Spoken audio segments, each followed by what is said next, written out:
Good evening, everyone. It is the final game week of the 2020-21 season. It's episode 36.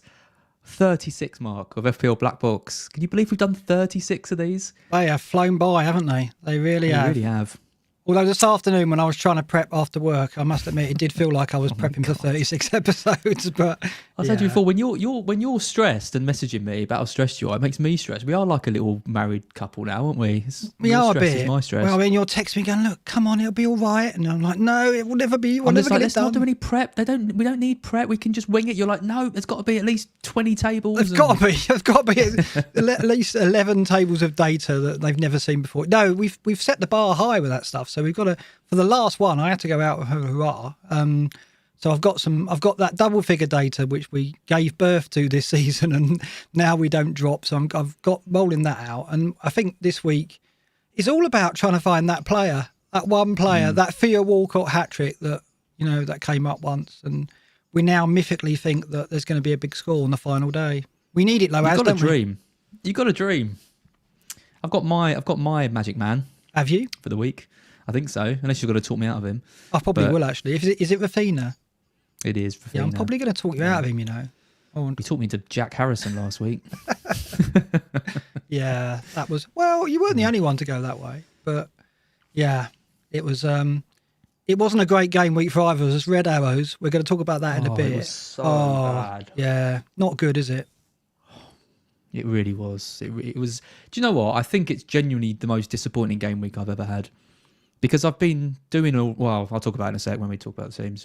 It's not really. Come on, look back over the seasons. You've had some disappointing game weeks. No, but I think because I've been building quite solidly up to this point, just outside the top 100k, things were going. I looked at my team and thought my team's looking quite strong this week, and just everyone just doing so badly. Now dropping down to 130k or something means it's going to be a real struggle now to get into top 100k. And great in the good league, I've fallen down. And Elite 64 I'm going to get relegated from unless I do something. It's horrible. I'm stressed. I'm really stressed. I've got to admit, I share your pain, the frustration I've had, because I looked back at my season and I was in the top 10k in game week 25. Right? And so having made the top 10k in game week 25, I kind of felt that I should be able to push on and achieve my target, the top 1k, but I'm not going to make it.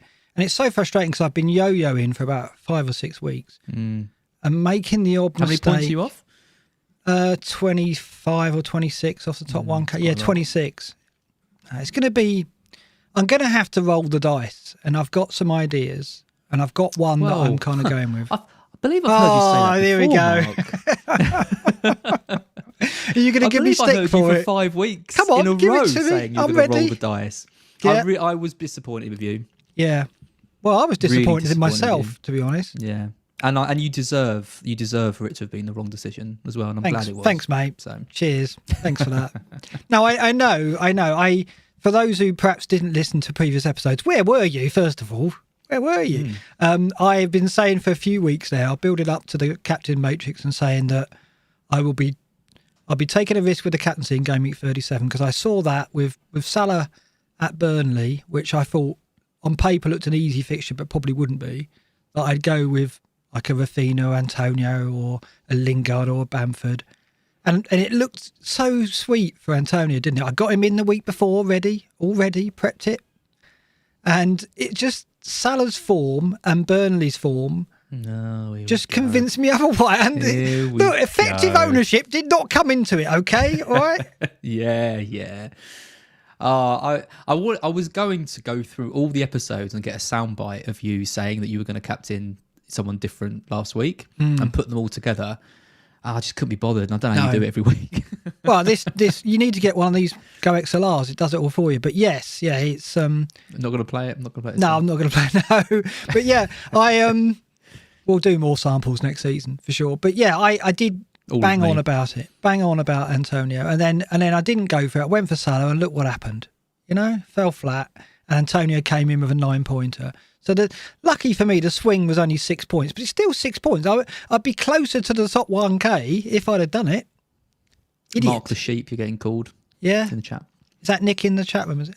But yeah, he'd be calling you. He'd be calling you worse. No, he quite likes you actually. Well, I don't know if he'd like me in that scenario where I followed the herd and went with the. Yeah, well, that's true. That's true. You played it for him as well. I personally liked. Yeah, I feel really bad about it, and but the only consolation is it's one of about 15 decisions I regret in the last 4 or 5 weeks. Yeah. Like, why did I sell Rudiger for Shaw? Why did I not play Holding? And not that Shaw transfer has probably lost me. And I don't know who it was who talked me into that. No, I can't think. That Shaw transfer, because I got Shaw in, I didn't play Holding, missed out on Holding's clean sheet over the double, and then missed out on Rudiger's goal the other day because I probably would have played him as well. It's about 30 points. At least you got Shaw. I got Lindelof. Yeah, but he didn't do much better, did he? No, but I don't even like him. You don't have to like every player. You don't have to have gone out and had a meal with every player you bring in. Otherwise, that would be really restricted. I'd like to think that I'd enjoy a meal with him though. What, with Victor Lindelof? I think you probably would. Well, yeah, maybe he's a really nice guy. I don't really know. I just don't think he's particularly good. Scandinavian. That's all I'm saying. Swedish. That's all I'm saying. Right. Shall we leave it to Pig to go back over the game week? Look at he's blushing. Let's put Pig up, shall we, to hide his blushes. Had a pretty amazing start to my week. Manford scoring could have felt like 3. Got a dodgy Bruno assist, I won't complain. Happiness about to turn to pain. 'Cause somebody saw your word right. Disappointment's only points I have. When I saw the West Ham score, I nearly cried. So close to the sun, green road and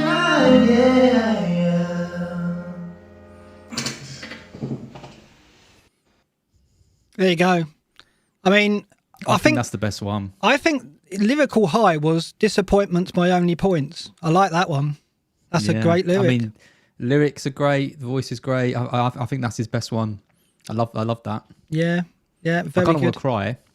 Yeah, because it really hits the mark. But yeah, Bruno assist. Do you want to talk a bit about that? Over to you on that one. I can't comment. No, seriously. Don't think I'm allowed. I mean, what was going on there? It was. I didn't watch the game live, right? So again, I keep missing these controversial incidents and only picking them up on Twitter. And I was actually putting the kids to bed, which caused a lot of controversy. I was putting my 5-year-old to bed at 6:30. And when I said that on Twitter, everyone was like, "Whoa, hold on, putting your kids to bed at 6:30? I think that's fair enough. 5-year-olds, school the next day. What time are they meant to be up to anyway?" We won't go into that for social services reasons. Yeah, so I said, I'll opt to have given it to De Gea. Not going to change now. And then it did. And it went to Bruno. And I don't think he touched it. Do you think he touched it, Az? All I will say is that VAR is there to not always get it right, but for there to be a clear and obvious error when something's wrong. And there wasn't. So I can understand why VAR didn't do it. It is clearly there is no touch from Bruno Fernandes on that ball.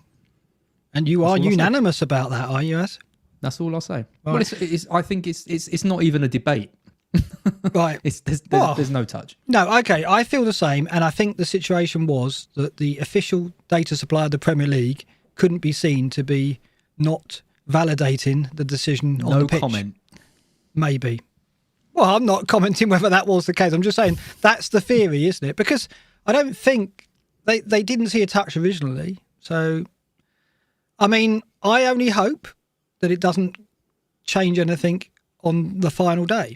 Because there are teams who have a chance of winning it, who have Bruno, and there are teams who have a chance of winning it who don't have Bruno. And if the difference is 3 or 4 points, I wouldn't be very happy. Well, from what can you do? From first to about, was it 11th or 12th? There's like 20 points in it, in the overall rankings. So I think it could easily go down to just a couple of points this season. Well, and I think that goal could end up being I hope not. I don't want that, and I don't think it will be. I think there'll be more in it than that. But it was, yeah.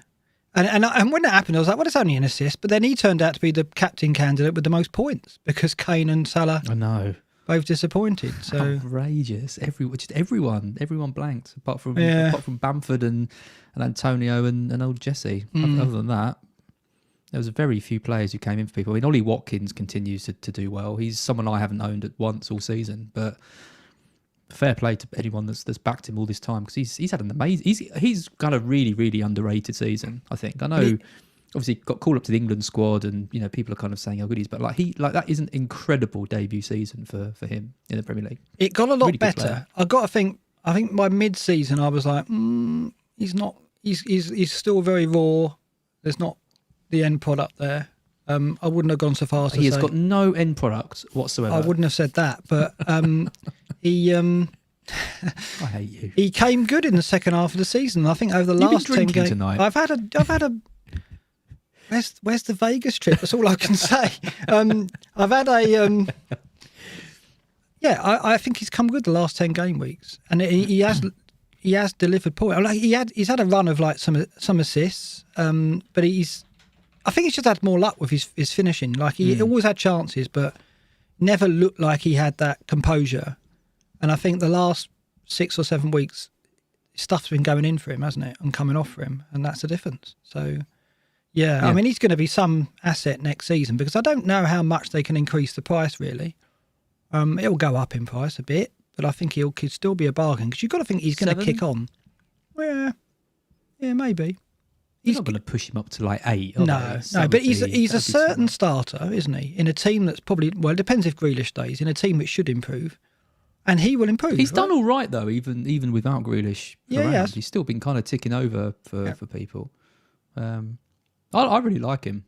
I think he's class. Yep. He's someone who I would definitely consider next year if he's got a decent run. Well, I'm hoping next year we'll have a set of forwards we can rely upon a bit more. It's been difficult this year. First time we've said that tonight. Ding, ding, ding, ding, ding. Let's look at our teams then, shall we? And 40 points is the game week. Do you want to talk through it? For the podcast, you have to, I'm afraid.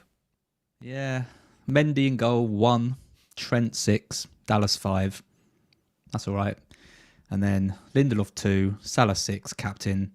Son, 2. Greenwood, 2. Harrison, 3. Kane, 2. Calvert-Lewin, 2. Antonio, 9. Oh, I should have captained Antonio as. I know. And then my bench of Forster, Lingard with 7. Those 2 bonus really hurt for Lingard. I was really annoyed about that. And Holding 2, Cody 2. I mean, my big decision was what to do with Jota. And I had 3 ideas, either Harrison, Willock, or just play Lingard. And just like so many other decisions this year, I went for the wrong one. Well, it was close because we were talking up Willock, weren't we? Yeah, we were. And I think one of my final things I said last week was Sir Maximan's a good player, but not a fantasy player. Willock strikes me as an actual really, really good contender for someone who's getting in the right positions and can score. And 6 goals now in 6 appearances with only like 3 starts or something like that. It's unheard of, really. So I think if you got him in, fair play to you. I know someone that captained him. Imagine amazing. that. I know, absolutely unbelievable shot. And the thing with that is you need the other players to not perform as well. If Salah had got 11 as well, then it's not as big an impact. But the fact everyone else blanked and you captained a player like that is really nice. So I mean, I think my biggest disappointment though was Greenwood, because I saw him in the starting lineup against Fulham at home, and I thought this is going to be a really good week for him. He's going to get something out of this. And he had a couple of chances and then subbed, and they ended up drawing 1-1. So I think you called that. You said they might struggle in that game. I just didn't think they'd go full tilt. Yeah. Again, I just think that it's not that they struggled. It's just I don't know how much they're going to put into it. Again, it's the same on the final day, isn't it? For those who are holding United players and wondering whether to sell, it's like, well, what are they going to put into that game? I mean, Solskjaer can say what he likes about continuity and needing energy and all this stuff, but push comes to shove, they're not going to risk an injury. So they're even if they're on the pitch, they're not going to put themselves into 50-50s with the same amount of intensity, are they? So, yeah, That's what we saw against Fulham, sadly. So, yeah, it didn't work out. And I didn't do much better. I mean, basically, I got the Lingard points. That was the only difference between us, really, in terms of score. So I got Mendy 1 point. Dina, knocked me out the cup. Dina the 8 knocked you out the Connect Cup, yeah. So I'm in the final. Who am I playing in the final? Am I playing Viking? You're playing Viking. Yeah, that's a tough ground. That's a tough gig, that. Dina 8 points. Trent 6. Shaw 1. Shaw, whose idea was that? Lingard 7. Salah captain 6. Son 2. Rafinha 3. Calvert-Lewin disappointing again with 2. Kane 2. Antonio the 9 should have been my captain. I mean, regrets was mainly the captaincy, to be honest. I mean, I don't know if I could have done anything any different. I guess I could have sold Jota and got Willock in as well. We could have, but I don't think that was really on my mind. I don't think I can claim that was really a priority and something I was thinking of. I was happy with my team. I just didn't, and I rolled the transfer, so I've got 238. So I wasn't never going to make a transfer really. So it was just the Antonio captaincy. I should have gone with that. So if I'd have done that, I'd have been better off. But plus 6 points. You were very unlucky with Rafinha because I watched. I kind of kept flicking between different matches, but basically whenever I put Leeds on, Rafinha just looked great, just really threatening. At the end of the game, he scored a goal, offsides. He was getting into really good positions. I was watching that game, having gone for Harrison over him and thinking, I really want to get Rafinha in now because he looks. I mean, he's always looked class, but we were a bit worried about his injury, weren't we? But I didn't see any signs that his injuries affected him yesterday. The other day, he looks sharp. I mean, going into the final week, he does look strong, and he's a player we're going to talk about, I'm sure. Salah captaincy, I guess, we all went with that. Most of us did anyway, and he had good numbers. Just didn't happen for him on the day, did it? And damn, I really should have backed myself. So great in the good league. This doesn't make good viewing really for us now because I've lost it. Fabio's going to win it. I think he's 27 ahead. I'm not going to get that back.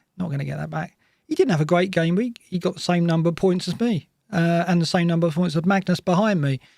So we all did very similar, almost identical, you could say. Magnus, though, is closing the gap on me, and he's got the bench boost to play in Gameweek 38. Bench boost in 38.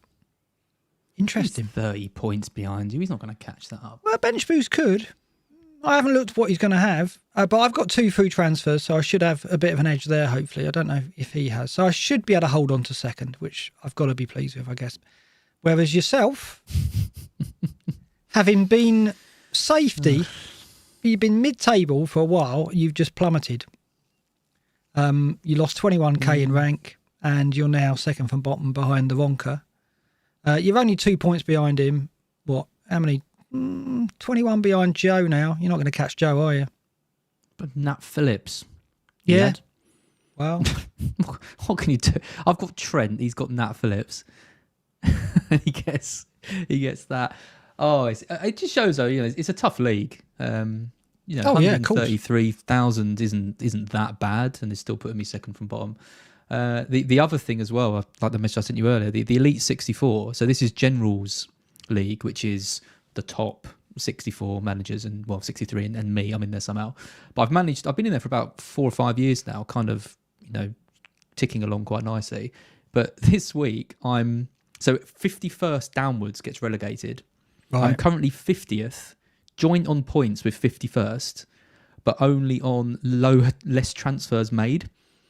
So we've got identical points. So it's literally just a straight shootout because I think it's 20 points up, 20 points down from both of us. So it's gonna be one of us that gets relegated. So you've taken 56 points in hits, and he's made more transfers than you. Made more, yeah. Right. My biggest differential against him this week, Harry Kane. He hasn't got Harry Kane. Right. So if I ever needed a Harry Kane haul, it is this week. Well, it's funny. It's funny you should mention Harry Kane. I'm thinking of selling him. To enact my plan, I've got to sell Harry Kane. So I imagine you're going to have he always scores against Leicester. Yep, thanks for that. Yep. Never scores in August, always scores against Leicester. Yeah, I know. That's where he got his big haul, wasn't it? I don't want to get relegated from the Elite 64. No, I know. But it's a good status thing. But, I mean, I've got a sob story. So I was top of that about 5 weeks ago. I'm about 8th now, just fallen away completely. I haven't done much wrong, but I've just let it slide. I've just had some meh game weeks, and meh, unfortunately, gets you red arrows, doesn't it? I haven't had many, but I've had a few, and everyone else has done better. I think it was the chips. Like, people around us had the chips, right? And we got rid of ours, didn't we? We didn't really make the most of them. I think looking back on the season, the chips weren't exploited well by either of us, I would say. They're okay, but only okay. So I think that's cost us, and that's why others have made up ground towards the end. I mean, like Matthew Jones, if you look where he is in the great and the good now, he's 4th. He was nowhere about 6 weeks ago. He was like down where you are even. I hate to say it. But he has soared up. Look at him. He's just he's chasing Magnus now, and he has some chips left, and he's used them well. So, there's a lesson here for that. I'm really going to look at them very, very carefully next season. We're going to do a post-season black box, aren't we? We will. I don't know if we'll do it next week. It could be next week. See how it fixed. But we'll definitely do a retrospective on the season, and have a moan about what we've done wrong. We've got to do that. That's what it's all about, right? Sounds cathartic. It does. Double figures. So I updated the double figure table, and here it is. Man City top. Only 8 double figures allowed over the season. And so the two of the hardest fixtures were Man City at home. In fact, Man City at home was the hardest fixture you could have. So when Man City came to your place, they gave up 2 double-figure returns all season, and Man City away only go. So at the Etihad, only 6 double-figure returns. The easiest fixtures were Sheffield United at home and West Brom away this season, and that's not going to change, I don't think, going into the final game week. No, and interestingly enough, Brighton away was as hard as Man City away in terms of double-figure returns. And Everton at home, even harder. So playing Everton at home, they've only conceded 5 double-figure returns on their travels. Now, that is interesting because Man City play Everton this week, of course. And I see quite a few bits and pieces about taking a risk on Man City players. There's 2 factors there then. It's the team sheet, of course, and Everton, who are really good away from home. I mean, what do you think about Man City? You haven't been too optimistic in recent weeks. No, and I'm not this week. I'm just not really buying. The only player who I would consider from Man City is Torres, because I think he started again against Brighton. They got a red card and he was taken off really early. And I think there's got to be a bit of that was pretty harsh. Like he was fighting for a start in the Champions League final. If he'd put in a good performance then and got a goal or 2 and scored again against Everton, I think he could play. So I think he's definitely going to start against Everton. And I do think if he puts in a good performance, then he gets the Champions League final as well. I think he's got something to really, really play for in that game. But then you look at like a table like this, you look at general stats about Everton away from home, and it's how many is City going to get in that game realistically? Maximum 3. Max. Well, I've got more data which backs this as well. This is team data defence, and if we look at the last 4 matches, the top defence in the league is Everton for minutes per XG conceded, which is very surprising. But there it is. So City are playing a team who don't concede double figures away from home very often, who have currently got the best defence based on minutes per XG conceded, and probably won't have their strongest team out. I mean, Guardiola's made a few hints today that he's going to give. There'll be some names in there. Maybe De Bruyne will get a run out because he needs perhaps a run out before the Champions League final. I don't know who else will have around him. Interesting you say about Torres. Do you not think Aguero's a factor here, though? You don't see Aguero starting? Yeah, maybe, but Torres doesn't have to play in that false nine, does he? He can play on the left or he can play on the right. I think he just, it would be very, very harsh for him to have been subbed after that red card and then not play and not start in this game against Everton. I think, I don't think Pep would do that to him. Aguero, is Aguero going to start? Kind of feels like he if he can, he will, but he's certainly not an FPL option.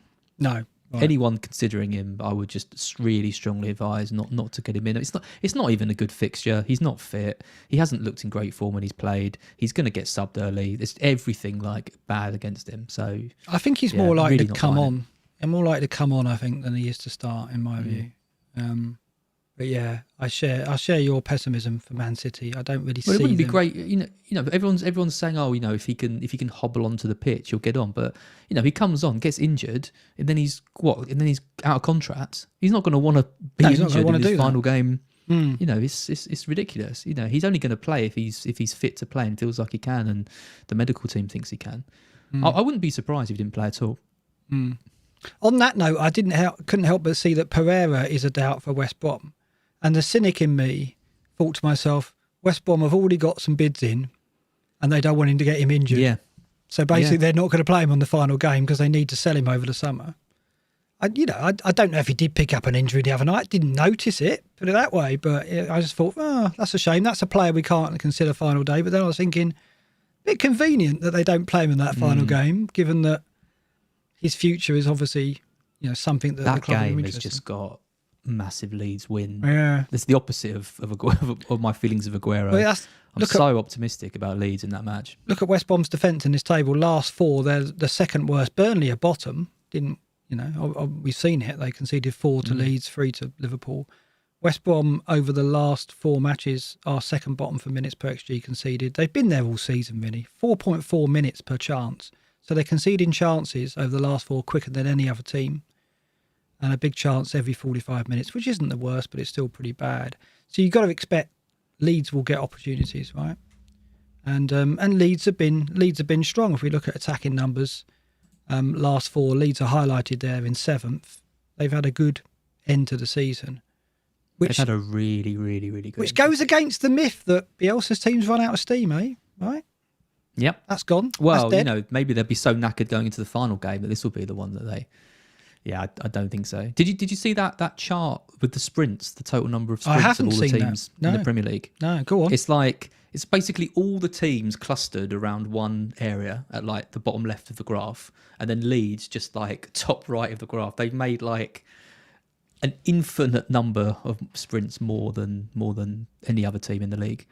And it's, and I think a lot of Leeds fans say they haven't got the best squad, they haven't got loads of like amazing players, but what Bielsa's done with that team is just get them to be the hardest working players around. They challenge everything. And against Southampton, I just thought, oh, wow, this is some team. Like they just relentless. Absolutely relentless. And we've, I don't want to be like the BT commentator, particularly bad at waxing lyrical all the time about Leeds and stuff, but I really did see in that Southampton game a team that they weren't a team that, were happy to finish where they are in the table and see the season out. They were a team that wants to just keep getting at players because it's just drilled into them so much now. So I'm so confident about that Leeds West Brom game. It can only end in tears for me. Yeah, I think that they've been fantastic. I mean, this season has been a strange one for FPL managers, but we've had a real gift in Leeds. And not only have they been good for FPL managers, but they've been brilliant to watch and great for the Premier League. And going back over the years as a kid, I'd never liked Leeds because I was a Forest fan and the whole Clough Revy thing. And I always thought Leeds were a dirty team and all that. This is going back into the 90s and stuff. They had a very good team in the Strachan McAllister era, and you couldn't help but admire them then.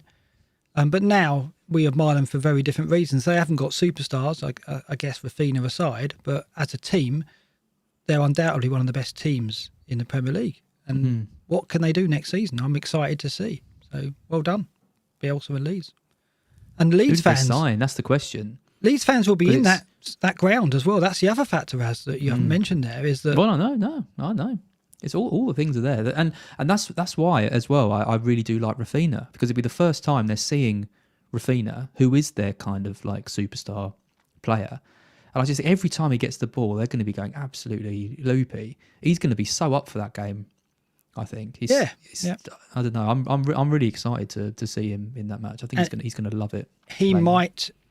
His game could be one. I mean, I think all of them are going to be lifted by it, but him in particular, he could try a few things, and he's going to maybe take more shots. Good. It's a very good point. Yeah, very good point. Because the other players are all familiar to that crowd, right? He's probably one of a few players. I mean, Llorente, I guess, won't have been seen before by the crowd, but he's one of the others who is making his first appearance in front of Ellen Road supporters. So yeah, it's going to be interesting. It's Pablo Hernandez's last appearance as well. Do we expect him to start? Yeah, I think he starts, and it'd be interesting because everyone was a bit worried about Bamford starting the last game, but then Rodrigo ended up playing as well. So obviously that means Bamford isn't going to get subbed off for Rodrigo, which is what has kind of been happening. So if Pablo Hernandez starts, that's probably going to be Rodrigo that doesn't play. Will Pablo Hernandez see out the whole match? Probably not. So does that mean Rodrigo just comes in straight for him, or do they bring on like Tyler Roberts? Or I don't know. It makes Bamford's minutes makes them a little bit of a worry for me, which is pushing me towards Rafinha over him if I'm going to pick. I think that's a really interesting theory, because I was looking at Bamford as one of my transfers, but you have sown the seeds of doubts for me here.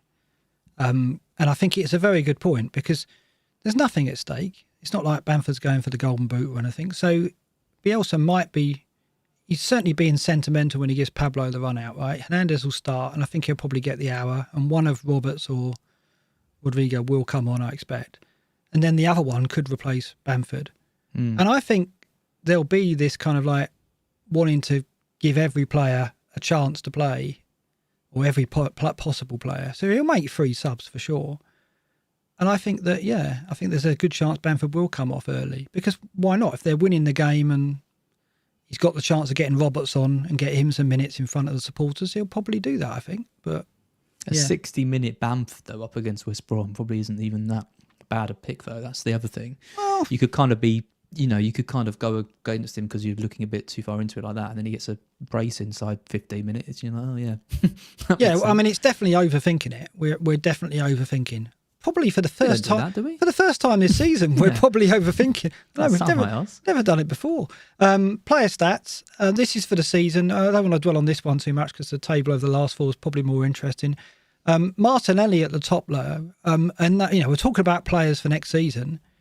He has got to be somebody that we keep an eye on as well, because Arteta is hinting that he's close to starting, and he may well start this final game. And he could be an outlandish differential if you're willing to go there. But he is going to be some player, I think, next season. Probably going to be classed maybe as a forward. I don't know. No, he'll probably keep his midfield classification. And if he does, and he gets more starts, he's got to be someone we look at, right? Yeah, I mean, he's. If you ask Arsenal fans about who their players are with the biggest potential, before this season, it was Martinelli without a doubt. They've got Saka there, they've got Smith Rowe there. They've got quite a lot of like young players who can come through. But I've always sensed that Martinelli is the one that really people are really, really excited about. So yeah, it's good to see him so far up the list. I don't think a home game against Brighton is a particularly good game for Arsenal. No. So if I'm looking for a last day punt, I'm not looking to us. I mean, Aubameyang, maybe if he's out of position midfielder playing up front, he could do quite well. But I don't know if I'd go for him over Mane, for example. I still think he's probably the pick to, the kind of premium pick who I'd punt for. But yeah, I mean, Martinelli's all right. I think we can do better. I tell you what, though, next season, Saka, Smith Rowe, Martinelli, Willock, Arsenal have got some good young players there. Yeah, and if Arteta can craft an 11 to get the most out of those 4 players, things are looking good for Arsenal. So I hope so, because we want a team like Arsenal being a factor next season, because they haven't really been in the mix at all this season. I mean, I've had hold in the last few weeks, but Aubameyang and Lacazette, we flirted with them every now and then, but they haven't been a factor, have they, in our seasons? Well, Aubameyang, at the start of the season, we do those predictions about who we're going to... I think I had Werner as top scoring forward. Nailed that one. I had Aubameyang as golden boot winner and top FPL point scorer.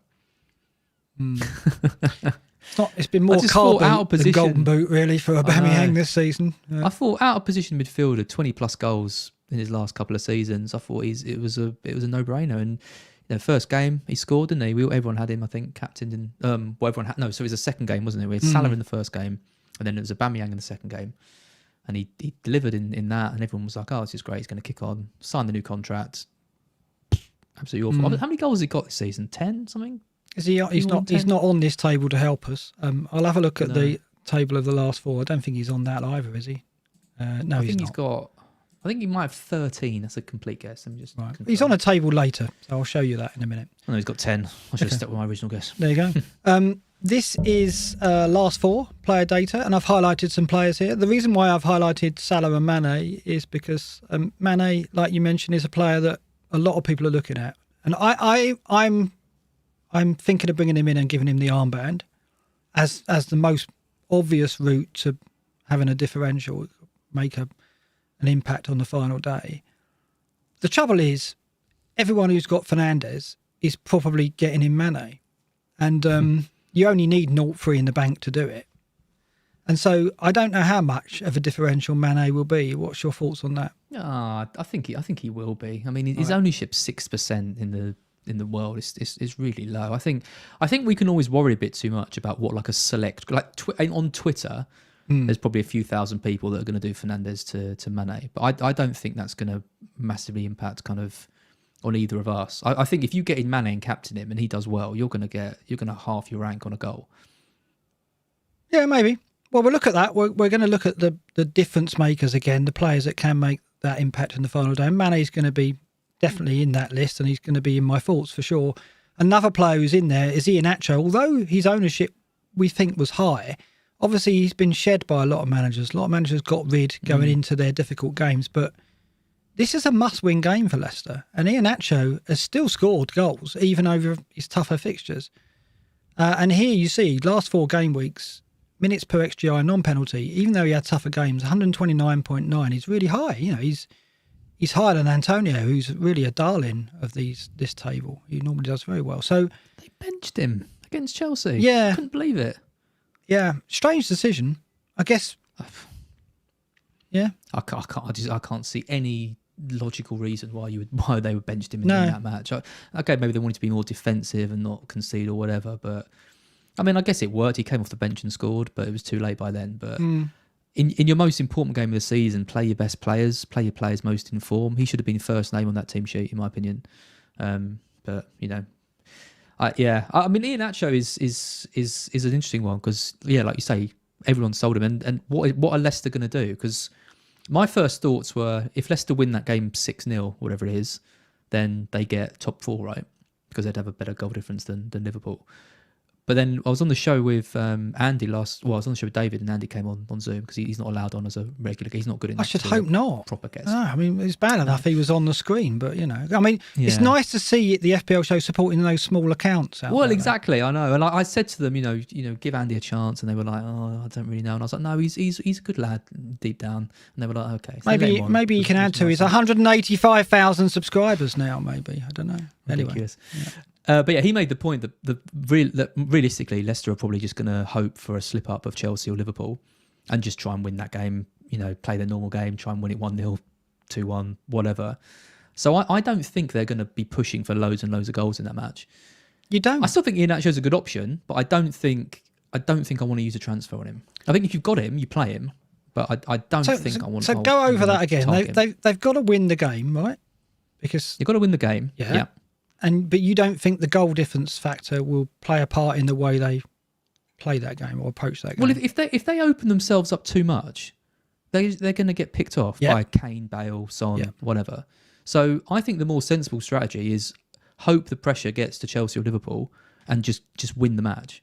I don't think Brendan Rodgers is going to say win this game by 7 goals or 6 goals. No.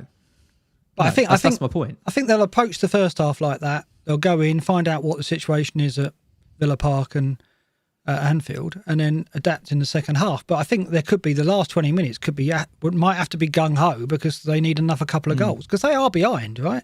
They're behind Liverpool on goal difference, right? And so, but equally they could go gung ho and then Villa equalise against Chelsea, and then they've conceded 3 goals. I don't know. It's very tough. It's difficult, isn't it? It's difficult, that one. It's difficult. But a lot of people are targeting Leicester players this week because they're thinking that game is going to be a big one. I think it could be a big scoring game because Tottenham are rubbish, not because I think Leicester are going to really, really be going to score 6. And can I just say, I got loads of stick last week because I predicted a draw of Villa and Spurs. I had in the chat and comments again, everyone's saying, "Oh, Az just hates Tottenham." I get it every week. I hate Sheffield United. I hate everyone. Apparently, I called that game. I knew Spurs weren't as good as everyone was making out they were. Should have gone for the win for Villa, but yeah, I was going to say it wasn't a draw. You didn't get it right. You didn't really call it. No, you kind of half called it. But you had a 3-0, I think. 3-0 Spurs. Well, I didn't call it at all. No, absolutely. That's fine. So let's go and look at because this is what it's all about. This is the ticker for the final day, and next to it is the double figure ticker. Right, the double figure ticker. It works well. Nice. So obviously the ticker on the one side is the Fantasy Football Scout ticker, sorted by overall difficulty of the fixture. Burnley having the easiest game away at Sheffield United, Fulham at home to Newcastle. Is that easy? And Leeds at home to West Brom is the game that you've pinned a lot of hopes on by the sounds of it, right? All my hopes. The trouble is that you see a table like that and the Liverpool game is really good because I beat him 7-0, don't forget, earlier in the season. Oh, yes. Hodgson's last game, everyone's out of contract pretty much. The one player who wasn't out of contract is now injured. It's a threadbare squad with quite old players. I just don't know what Liverpool... If I was Liverpool again, I don't think Liverpool are going to be going into that game needing to score 4 or 5. I think they're going to get 2 and just take it and accept that that's going to be enough. It's going to be edgy, isn't it? In all of those games, I think it could be. Right? The Chelsea, Leicester, and Liverpool games are going to be edgy because I don't think any of those teams. I mean, Chelsea know they've got to win. Right? They all know they've got to win, but they also know that Chelsea, a draw might be enough. All they know it's just ridiculous scenario where the nerves and the tension is going to be high on the agenda. I think. I don't think there's any doubt that Liverpool got the easiest fixture. This double-figure ticker shows that, that basically 19 double-figure returns have been given up by Crystal Palace when you play them when you play them at home, right? So they give up double-figure returns on their travels. So we expect Liverpool to score a few goals, and we expect some double-figure returns in there for some players for Liverpool. Equally, you talked about Leeds. West Brom on their travels have given up 15 double-figure returns. So again, that looks a source as well. No Pereira as well, who's just so... it's like Villa losing Grealish, isn't it? Like he's not a defensive player, but you get the ball to him and everyone kind of relaxes a little bit because he's the guy that just does stuff and just makes stuff happen. You take him out of the team, they are a really, really poor side. Is he ruled out? Or is he just a doubt? I think. No, he's not. I mean, it went from him looking fine to suddenly being a doubt. I mean, if he doesn't play, it's a weird thing to say that he's a doubt. Yeah, well, because why? They're selling bother? him, aren't they? They're selling him and want to protect him. I think. Exactly. But yeah. That's what I think. Like, why bother saying it? Like, if they're not fighting for anything, they don't need to. Like, I don't know. It was. I just wasn't expecting that. I wasn't expecting Pereira to be out, and I don't know why he would say that and it not be true. Yeah, because there's no mind games they need to do. No, that's my point. It's like if he says he's a doubt, I think he genuinely is a doubt. Was it Allardyce who said for whatever reason? It must have been, right? Right. Must have been. Big fan of Big Sam, obviously. Did you see his interview for trying to get a Sky job? Oh, it's outrageous. It was awful. And the way he laid into Antonio, it's like... Because the thing is, David Moyes came on after Antonio and said something quite similar. He said the way West Brom play, and he kind of didn't go into it, but he kind of intimated that they make it difficult for you. What does making it difficult for you mean? It means it's a bit long ball, it's a bit physical, basically, is what he's getting at. And he didn't dig out Moyes, he picked on Antonio. I just think it was really quite bitter, and I understand the emotion was really raw for him. He was quite emotional, but he lost it, really. It wasn't very professional, was it? And then to go on to say... I didn't think anything he said was particularly professional. No, to go on and say to the Sky cameras, "Oh, you'll have me on, won't you? You will, he is listening, he is watching, isn't he? The guy, it's like, give me a second series. Can I have a second series?" That's what it was like. It was very David Brent. Awful. Yeah. It was very, very David Brent, I thought, but... Yeah. Yeah. It was, So anyway, maybe he's not himself at the moment, Big Sam, but yeah, it is a blow if Pereira doesn't play. But yeah, so it looks good for Liverpool. It looks good for West Ham here as well. Southampton on their travels, 16 double-figure returns turned over. So, Lingard and Antonio, I'm definitely going to start them. Maybe I should captain Antonio again. It's difficult to say, but... Yeah. They were poor. They were poor against Leeds, Southampton, but they weren't. They were just strangled by the intensity. But they were a poor team. I mean, it's Vestergaard is starting to look like a really good player now. I have to say, he's big. He's composed. He's intimidating. He's a solid defender. I wonder if they'll be able to keep him. Because I think he could make a step up. I think somewhere. He's another one on our list for next season, right? If Southampton, I like Ralph. I won't Whenever I hear his name, Hasenhüttl. Yeah, I can say it. It seems good. yeah. But I never take it on in the black box scenario. I'm very strong on my pronunciations, as you would have gathered. So I don't take on ones that I think I struggle with. The other thing that stands out here, Spurs go to Leicester, and Leicester have conceded 12 or given up 12 double-figure returns in home games. So there's some potential joy for Kane and Son there, isn't there? Yeah. I mean, Kane, like I said, if I pick one team for Kane to score against, it's Leicester.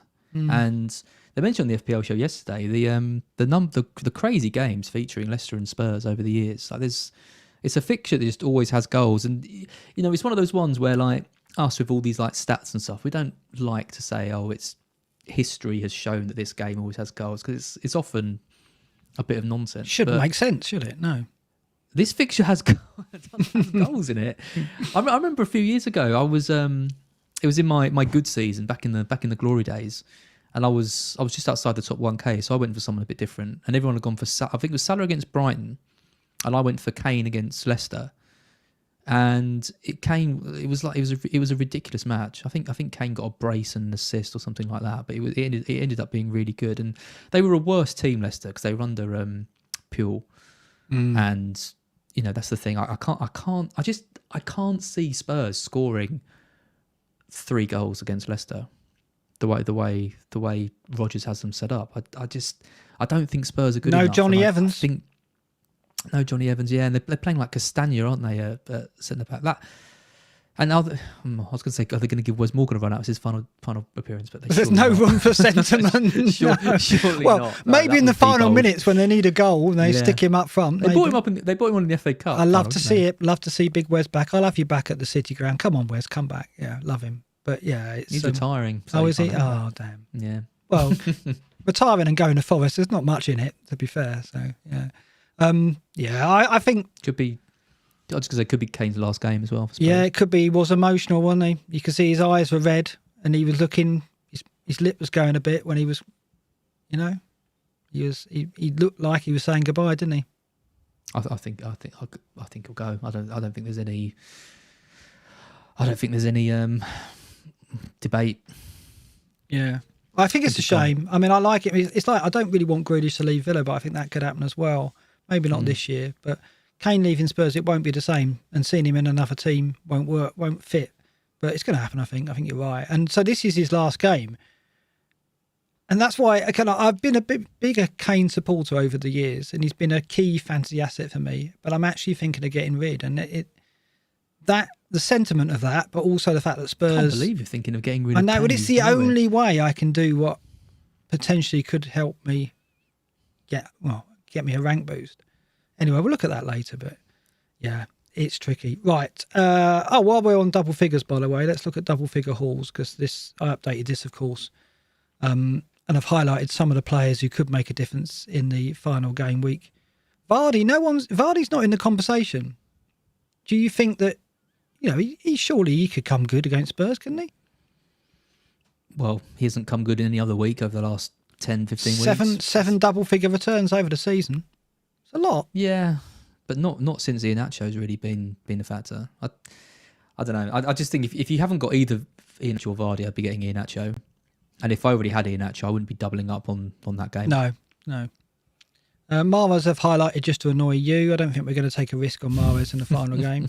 Bamford, your man Patrick Bamford, who will probably be in the Q&A later. Oh, by the way, yeah, people who are doing super chats, keep them for later. We're going to do a Q&A after, a backstage Q&A after this. I think we've only had one, and that was just a thank you. I think FPL Swap said a thank you as well. But yeah, if you've got any questions, keep them. We are going to do them. But yeah, thanks very much for any super chats so far, and thanks for your support. But yes, Bamford, 5 double-figure returns. You're expecting a 6th, presumably. Well, I don't know. This is it. Like I said, I think the minutes might be a factor. I think he's. If I was going to pick one striker this week, it would be him. Well, yeah. I mean, we're looking at my moves in a bit, but I could obviously, like a lot of people, I think a popular move is going to be Calvert-Lewin to Bamford, which makes a hell of a lot of sense on paper when you think about it.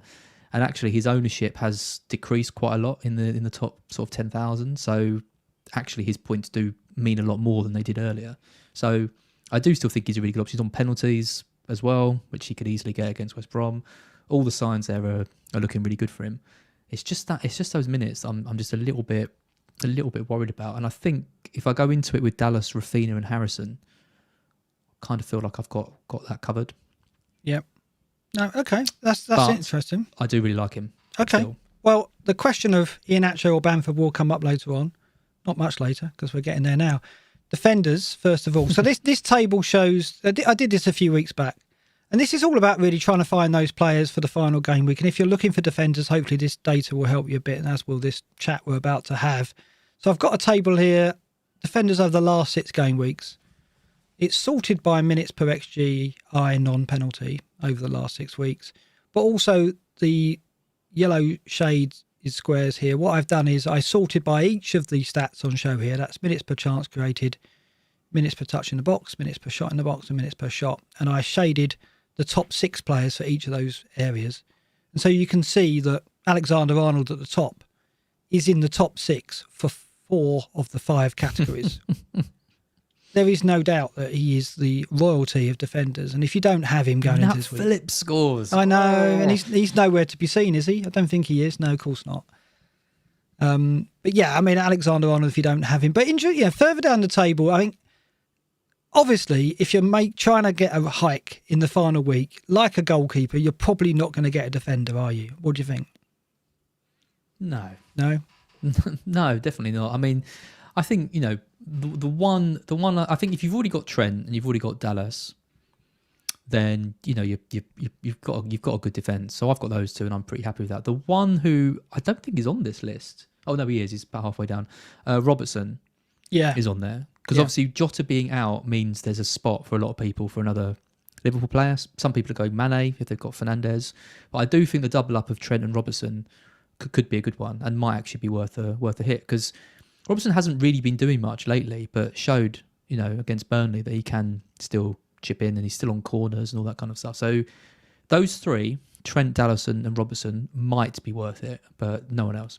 Yeah, the only way I can do that, and it is tempting me, is I have to get rid of Jota. So not getting rid of Jota a few weeks ago has really hurt me, because now I've got Salah, Jota and Trent, and it's, as you'll see later, it's not straightforward to get... If I get rid of Jota and get a defender with my 2 free transfers, I'm not getting a forward. Therefore, I'm taking Calvert-Lewin in. Yeah, which isn't probably optimal. I'm all about the optimal. So optimal strategy. Yeah, it's so I'd like to get Robertson, but I don't think I can. Creswell's the other one I think who could be worth a look, because Southampton at home, Adams is out, Ings is fit, but you're never quite sure of him, are you? How many minutes he's going to get? Final day as well. He's another player who's probably going to move in the summer as well. So how much are they going to stretch him? Creswell, I think, just always there with the set pieces, and West Ham are so effective. Got another assist at West Brom. He could be one at 5'7" that I'd be tempted to look at if you're going to get a defender in. Sure, we don't expect to play. So other than Creswell, Dallas, Robertson, Trent, Alioski is the other one. I think Alioski, he could have an attacking return in him, and at home to West Brom, could be a clean sheet. What do you think about him? Yeah, and David mentioned it yesterday. The new system Leeds are playing is kind of a wing-back system. So rather than Dallas being used in midfield and operating in that kind of really advanced midfield spot, he's playing a right wing-back. So Alioski's on the other side, playing a left wing-back and looking dangerous as well. I still think Dallas, if I had the money, I still don't think there's any contest. I'd still pick Dallas. I think the positions he takes up is better. He's got a better shot on him, more accurate, all that kind of stuff. But obviously, Alioski is a lot cheaper. So, if you are just looking for an easy switch, maybe you don't think Shaw's going to play, and you want to move to someone like that, then I think Alioski is a good pick. Yeah, I like him. I just think Dallas is better. Yeah, no, unbelievable. Yeah, that's fair enough. Midfielders, same time to table, and again, I've shaded the top 6 for each stat here. Martinelli's out on top, minutes per XGI, non-penalty, 76.8 over the last 6 game weeks. Then Jota, who's probably not going to play. He's got a tiny, tiny chance. Yeah, you can't be risking that. No. Havertz in 4th, 98.2 minutes per XGI, non-penalty over the last 6. Again, he's an injury doubt. If I was rolling the dice in the extreme, maybe Havertz. I was considering him until we didn't really get much news about whether he's going to play or not. I think I said last week, he's Werner. I'm looking at and still thinking, what is going on? is he actually a good player? Has he just fooled everyone over these years? He must be a good player. He's playing for Germany, does really well for Germany, did really well. There must be a good player in there, but I just don't see it any week.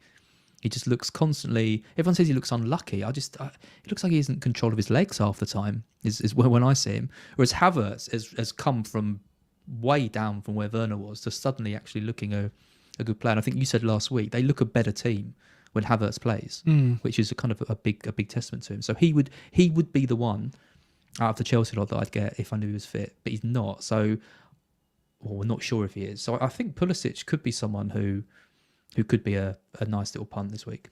Yeah, Pulisic. But he's not on this list. He's not on this list, but he is going to be on my difference maker list later on. The other thing about Havertz is I don't think he plays the final. I think he's always started Werner against City with some effect this season. And I think that's who starts in the Champions League final. So if I knew he was definitely fit, I would probably go with him. I think he would be one of my transfers, but when there's doubt, I don't think you can. It's a shame because, I think Chelsea will win that game. And I think Havertz could be a factor if he starts. But, I think you're absolutely right. That doubt over the start, you don't want to waste a transfer on a player who's maybe not going to start. So. No, not for a 1 week thing. And I don't think that Villa game is. Again, I can't see Chelsea getting 3 or 4 goals in there. I think that it's going to be fairly tight. 1-2, 2 goals, 1-0, something like that. I think they'll win it, but I don't think it's going to be massive. Villa playing at home. Grealish is back. They're a decent. I know they've been conceding quite a lot of sloppy goals, but I still think they've got good players and they're a decent side. And everyone thought El Mohammadi was going to get turned over by Son, and he defended well, and they played well in that game, really well. Deserved the win. Yeah, and there is a lot of talk of, Chelsea have won that, so it's between Leicester and Liverpool. But I think people are writing off Villa quite quickly, given that Grealish is back. They're the ones out of the 3, I think, that could really spring a surprise. I really do think Leicester are going to win that game, and I really do think Liverpool are going to win that game. But I think I've backed Chelsea to beat Villa, but out of those 3, is Villa the ones that I think could spoil it. Okay. Look at forwards now. Same stats. He didn't play. That's why he had a good game. Well, there you go.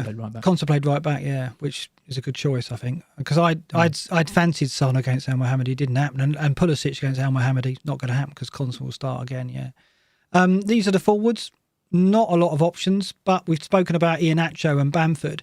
Interestingly, in this table, and as I've said, I've highlighted the top 6 for every one of our stats, which is minutes per chance created, minutes per touch in the box, minutes per shot in the box, minutes per shot, and minutes per expected goal involvement on penalty. Bamford is not in the top 6 for any of those stats. That's really interesting. He is just not a factor when it comes to data. Now, is that because he's a Vardy-like character who doesn't show up on his data, or is it because he's in good form, but he just doesn't get involved enough, does he?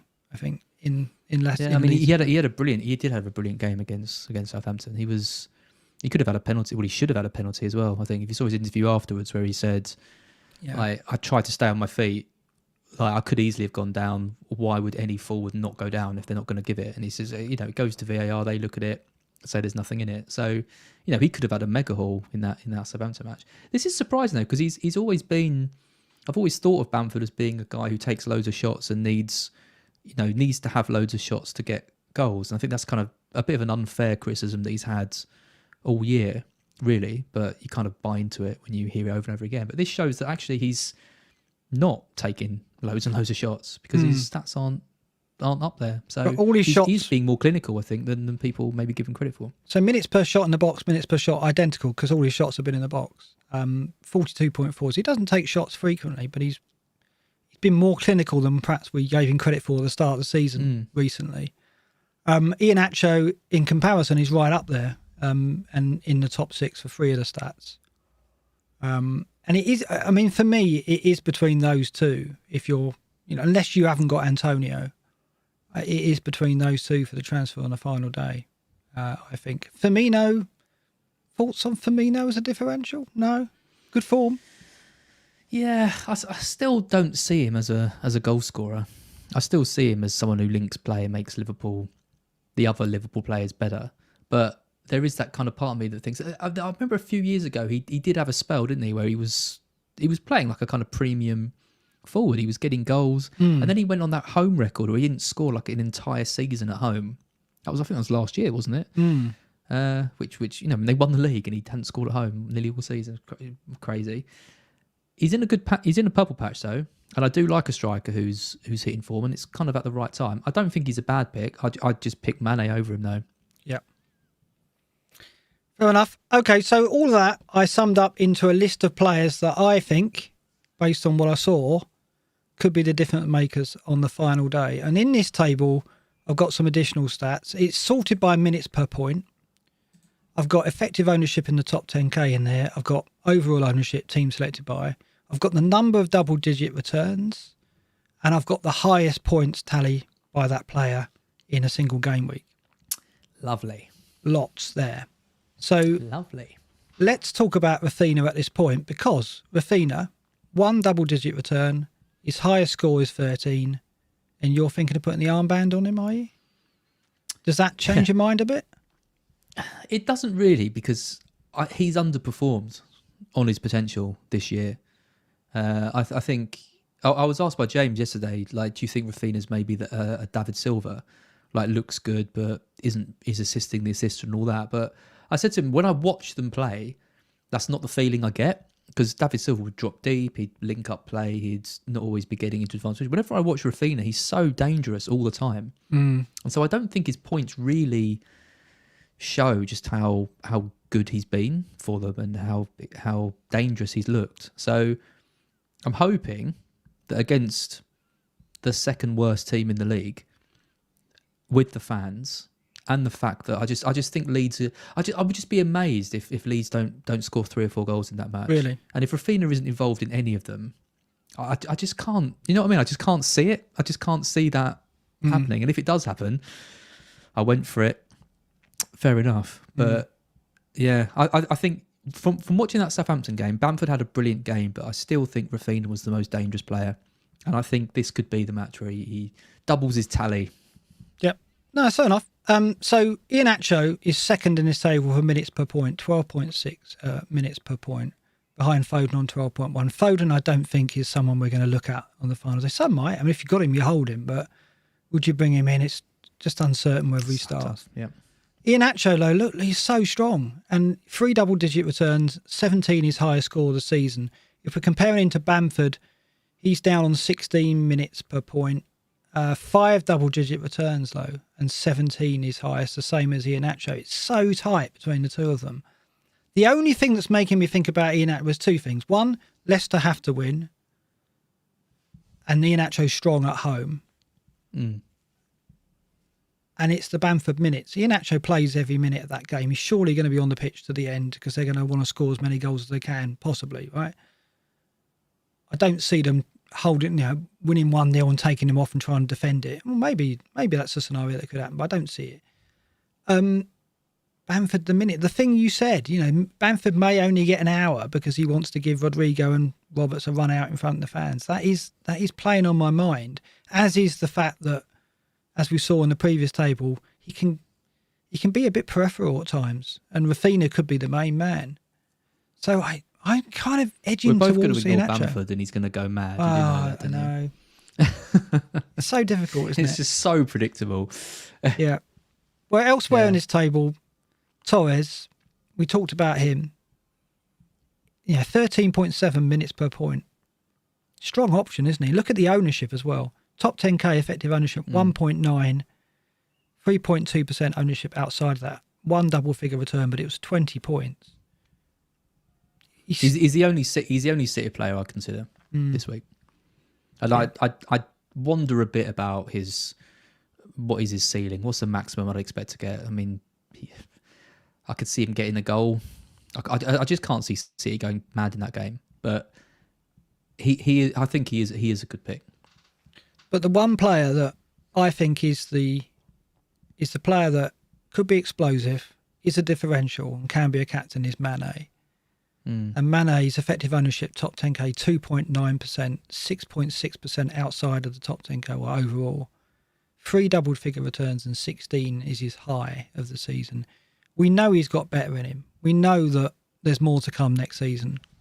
We know it's a bad season. Absolutely, right? So we know he's underperformed. So even the fact he's only had 3 double-figure returns and his highest score is 16, a double-figure return on the final day would not surprise us. And that ownership in the top 10k is low, 2.9%. As I said, I think a lot of managers are going to go Fernandes to Mane. I'd do it.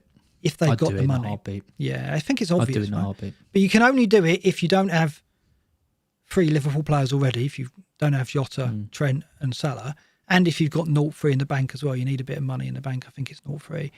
But a lot will do that. And that's what I'm looking at as well. I've got to sell Kane to do it. Wow. But I'm looking at Kane to either Bamford or Iheanacho, and then Jota to Mane and captain in Mane. Yeah. You see it, do you? Yeah. Yeah, I do. I mean, I think Bamford and Kane are pretty even this week. Which, imagine saying that at the start of the season.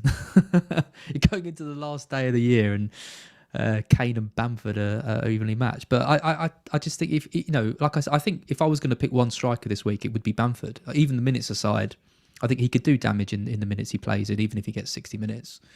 I cannot see any way in which West Brom keep Leeds out. And there you go. There's another soundbite for you for the next show. So Kane to Bamford doesn't seem like that big of a downgrade to me. No, it isn't. Jota to Mane is massive. So yeah. It isn't, because you've got to look beyond the price and the reputation, right? You've got to look at the fixture and the circumstances, right? Absolutely. I mean, obviously the hesitation is Kane could do something in that game. Absolutely he could. Right? We know Leicester have conceded 12 double-figure returns. They've got no Johnny Evans. Leicester will be attacking probably for part of the game at least. So they'll leave themselves open. I have got Son already though, and I will be taking Son in. So arguably, I don't need 2 Spurs attackers on the final day, given that they were miserable against Villa, weren't they? I mean, only 1 goal in 4 games for Spurs. Yeah. For Kane. Yeah. And they've played Villa, Wolves, Leeds, and Sheffield United. Yeah. It just feels wrong to get rid of Kane on his final day. I know, it does. Golden Boot is still within reach, obviously. When you first said it, I was like, absolutely not. There's no way you can ship Kane. But when you actually look at those, and it's for free as well, right? Yeah. Yeah. And it's funny as well, because I ran it through Rate My Team and I ran it through FPL Review, 2 models that I use every week almost. And both of them said, yeah, thumbs up. On FPL Review, it was their first transfer suggested. So it was like, oh, right. You're thinking... So who do you bench? Well, we'll have a look at my team later, but I would... Calvert-Lewin? Bench Calvert-Lewin, yeah. And probably play... It means I would have to play Holding in defence, but actually... Arsenal at home to Brighton without Welbeck and Mopé. Yeah. I mean, who are Brighton going to have up front? I mean, who are they going to have up front? Tau. Right. I don't know if that's true. Might be. Yeah. We don't need a striker. We scored 2 goals against City, I think, without a striker. But Arsenal have actually, going back to the defensive data, look, the last 4 game weeks, they're ranked 4th overall. They've actually been strong defensively of late. Yeah. So I think there's a decent chance of a Holding clean sheet. I could play Luke Shaw and hope that Luke Shaw turns up, but I don't think there's much chance of that. It's a gamble. And he could come on for 10 minutes, right? Yeah, it's a gamble. So I play Holding, I think. They won't play him. They won't play Shaw in that game. No. I'm sure. I'm sure of that. A couple of players, well, one player we haven't touched on is Pulisic. Yeah, I like him. I think he's the one I think he's played the last 3. He's fit. Not sure he starts the Champions League final necessarily. I think he will play against Villa. So he is the Chelsea mid that I would probably take the risk on if I was going to go that direction. Thoughts on him? Again, 4 goals, 2 assists is such a poor return. He's under-delivered, isn't he? I mean, we're talking about our disappointments of the season. Pulisic has got to be up there, right? Yeah, it's just a system, right? Tuchel's system just doesn't really feature for him because they play with the wing-backs. He can only really play on the left. I think he sometimes plays on the right, but it's really ineffective there. And he's had the odd game where he's played and looked really good. What was the game he played? He got 2 goals and was against Palace. 15 points, yeah. That's the one double-figure return this season. Yeah, and he was, you watch that game and you think, wow, he's incredible. And then he played Brighton and blanked, and then he played West Ham and blanked. Then he didn't play, and he's played the next 3 games and blanked in all 3 of them as well. So, yeah, he has been disappointing, but I really rate him. Yeah. I just think he's such. Would you remember last year we both bought him in last day of the season? You captained him, didn't you? I captained him on the final day, which is why I'm kind of like leaning towards him. Yeah, and he did nothing, absolutely nothing, and it broke my rank on the final day. But the thing about it's the ownership. Look at the effective ownership of Werner and Pulisic. I think Werner's ownership on live FPL and top 10k didn't even register, so it's 0%, and Pulisic 0.02. Yeah. If you really want to push a Chelsea asset, looks the way to go. It's just getting the right one. But he might not play. No, because they might play Werner left and Havertz if he's fit. Yeah. At centre forward Down the middle. Yeah. I just think it's too big a risk for me. Right. I think I would genuinely be really strongly considering a Chelsea player if I knew who was going to play. Which sounds fairly obvious, but some people might go for Mount, but I just don't see him as being that explosive player who's really gonna. I don't see him as a difference maker. Mount. No, but he's got 4 double-figure returns, but significantly, of the players who have double-figure returns, he's got the lowest score. No, Willock's got 11. Okay, he got 1. But he's got 4 double-figure returns, of which the highest is 12. Right, so it's modest, isn't it? He's not what you're looking for. Bad. It's not bad, but you're looking for 16 to 20 points, aren't you? That's what for Mane. I'm looking for a 16 to 20 point return. That's what I'm hoping for. And with Mane, it could, 2 goals and an assist. You're not going to get that from Mount. I'm willing to put my voice to that. I haven't recorded that, but I'll go back. He's not going to get you a 20 pointer. No, you can't see. Pulisic might. Yeah, he's got a couple of goals in him. Yeah. But, yeah. So name not on here. Alonso. If I knew Alonso would start, he would be that other defender that you think playing on the left side up against Konsa, who's out of position. Ziyech probably crossing and James crossing from the right. Alonso's a player that I've taken a chance on about 3 or 4 times, never come in for me. But if I knew he was starting, I might roll the dice on him as well. But we don't, do we? Chilwell probably. It's actually Reece James that I like the look of. If you are, we talked about defenders a minute ago. If I was looking at getting in a Chelsea defender, it would be Reece James. Right. Yeah, because what's his competition? His competition is Hudson-Odoi. He's not going to start. Yeah, but he's been playing right centre back against Leicester. He played right centre back with Azpilicueta at right wing back, didn't he? So he did that because of Vardy, right? But I don't expect that against Villa. He'll go back over to wing back. I imagine in this game. I don't know. Alonso, Chilwell. I'm staying away from that. Yep. I'm not getting involved in that. If I was going to get one, then I would get James. I think he's got the biggest potential. Okay, we'll look at our teams in a bit, but first it's the predictions, and it's tight. Look at this. We're both close to 50%. Can't believe we had a great week last week. Yeah. We really did. So I think you need to get 8 outcomes correctly, and I need to get 7 outcomes correct for us to get to 50%. Not going to do that, are we? We're not going to get 8. No. But it's a good effort. Way. First season. Around 50%. I'm relatively happy. I'm more than relatively happy with that. I'm very happy with that. Yeah. And I'd just like to say, I'm sure you will as well, a big thanks to Potnoodle for doing this over the season. FPL_Potnoodle. Everyone follow him, because doing this every week, and he tweets it every week and stuff, we don't pay him. It's like an intern. And he has to watch the show to do it. I mean, blimey, that's bad enough without having to do some work afterwards. Can I also give a shout out to FPL Austria as well for doing our timestamps? Because honestly, the timestamps, without the timestamps, I think we'd lose half our audience. People love the timestamps. Yeah. So yeah. It's the timestamps and my jumpers that keep people coming back, isn't it? Basically. Absolutely. And your beard. Yeah. But FPL Austria has been a star as well. So thanks to both Potnoodle and Austria for their help. Thanks to everyone really. We've had so many contributors. Pig has been sending us his videos in, and Tommy did the music for us, and we've had this is I can be a bit gushy now. It's the last episode, but we have genuinely had so many people helping us out with different stuff and sending us things. I mean, today, did you see FPL Retro? There's his new website come out. He sent us both he's set up a website basically which shows you graphics of your season. Everyone should check that out. He did one for both of us. Right. Really, really We'll use that really in the nice retrospective show then. Absolutely. Really, really nice looking stuff. And, sending that over to us and we'll get that. Yeah, exactly. We'll get that involved in the next episode. So yeah, thanks to everyone who's building these tools and doing all these stuff. Like any way we can feature you and use it, just keep sending it to us because we love it. Yeah. So yeah, and going back to this, we'll see what we can do this week. We never know. I might get 7 outcomes correct. Doubt it, but you never know. I'd love to beat you on outcomes. Very Keegan. One behind you. One behind. I'd love it. I'd just like to say 24 scores correct. Not bad, eh? Not bad, but It's very impressive. Yeah, that's all right.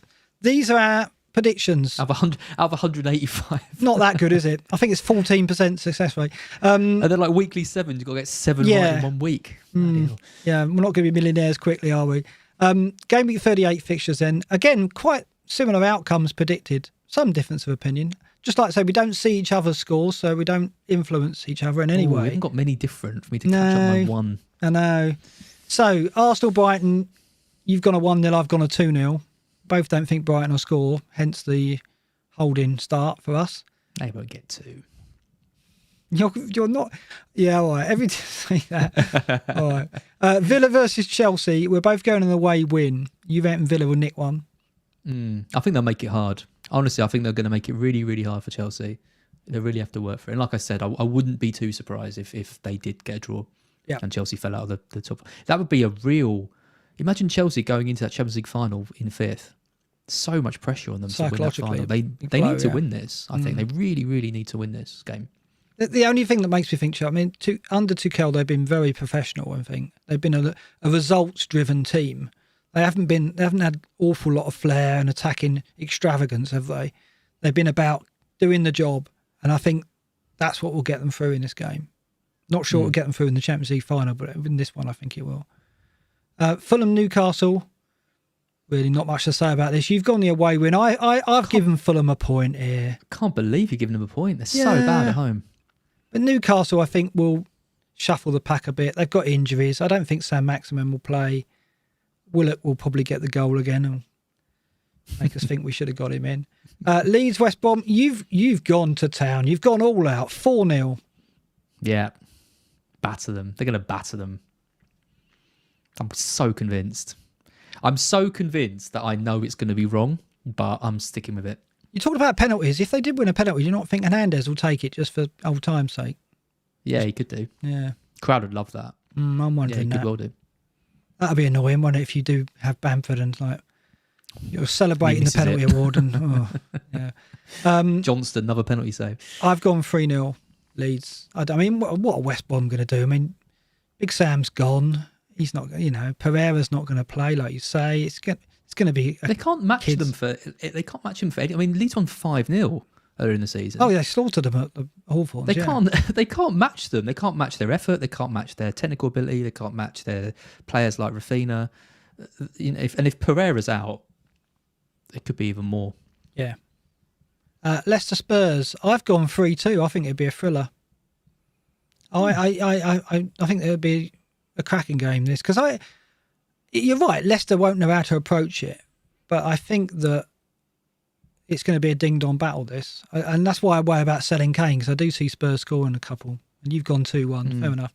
Liverpool Palace. You've gone all out again. You think it's going to be a formality? I think it could be edgy, and they'll get an early goal, hold on to it, then nick one at the end to give themselves a bit of breathing space. But you've gone 3-0.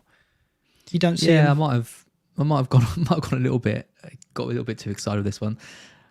I just don't really know what Palace can do against Liverpool and Zaha. I think like Eze, if they had Eze and Zaha, true. I think they could have caused problems with this. They're going to be completely reliant on Zaha to do stuff, and if they can keep him quiet, then I think Liverpool win it.